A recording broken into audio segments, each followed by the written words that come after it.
Hello, ഇതൊരു 1 kg red വെൽവെറ്റിൻ്റെ cake കേട്ടോ. ഈ പ്രാവശ്യം നമുക്ക് അടുപ്പിച്ച് 2-3 റെഡ് വെൽവെറ്റിൻ്റെ കേക്കിൻ്റെ ഓർഡർ കിട്ടിയിട്ടുണ്ട്. ഇത് നമുക്ക് വീടിൻ്റെ അടുത്തുനിന്ന് തന്നെയുള്ള ഓർഡറാണ് കേട്ടോ. അപ്പോൾ അവർ വന്ന് എടുക്കുമായിരുന്നു ചെയ്തിരുന്നത്. പിന്നെ എന്താ പറയുക, പ്രത്യേകിച്ച് ഡിസൈനും കാര്യങ്ങളും ഒന്നും തന്നെ നമുക്ക് തന്നിട്ടില്ല. ആകപ്പാടെ അവർ പറഞ്ഞൊരു കണ്ടീഷൻ, 2 പേരുടെ പേര് പറഞ്ഞു. ആ 2 പേരുടെയും പേരിൻ്റെ നടുക്ക് ഒരു ഹാർട്ടിൻ്റെ ഒരു ചിഹ്നം വെക്കണം എന്ന് മാത്രമേ പറഞ്ഞുള്ളൂ. പിന്നെ ഒരു റെഡ് വെൽവെറ്റിൻ്റെ കേക്ക് 1 kg കേക്ക് എന്ന് മാത്രമേ പറഞ്ഞിട്ടുള്ളൂ. അത് കഴിഞ്ഞപ്പോൾ ഫസ്റ്റ് ലെയറിൽ ഞാൻ ചോക്ലേറ്റ് ഗ്രേറ്റ് ചെയ്ത് ഇട്ടിട്ടുണ്ട്. സെക്കൻഡ് ലെയറിൽ ഞാൻ ചോക്ലേറ്റ് ഗ്രേറ്റ് ചെയ്തും ചോക്കോ ചിപ്സും ചേർത്തിട്ടുണ്ട്. പിന്നെ എല്ലാ തവണയും ചെയ്യുന്നത് പോലെ തന്നെ മിൽക്ക് മെയ്ഡും ആഡ് ചെയ്തിട്ടുണ്ട്. പിന്നെ വെൽറ്റ് ചെയ്യുന്ന വെള്ളത്തിനും ഞാൻ എന്താ പറയുന്ന വിപ്പിംഗ് ക്രീമും ചേർത്തിട്ടുണ്ട് കേട്ടോ. പിന്നെ അരിയൊക്കെ കണ്ടിച്ചെടുത്തു.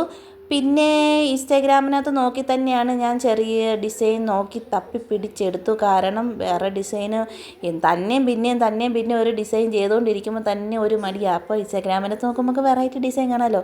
ഏതുപാണ്ട് അതുപോലെയൊക്കെ തന്നെ ഒത്തില്ലേലും ഏകദേശം അതുപോലെ ഒപ്പിച്ചെടുക്കാൻ ശ്രമിച്ചു. അപ്പോൾ ഇതാട്ടോ ഫൈനൽ ലുക്ക്. എല്ലാവർക്കും ഇഷ്ടപ്പെടണം. Like, subscribe.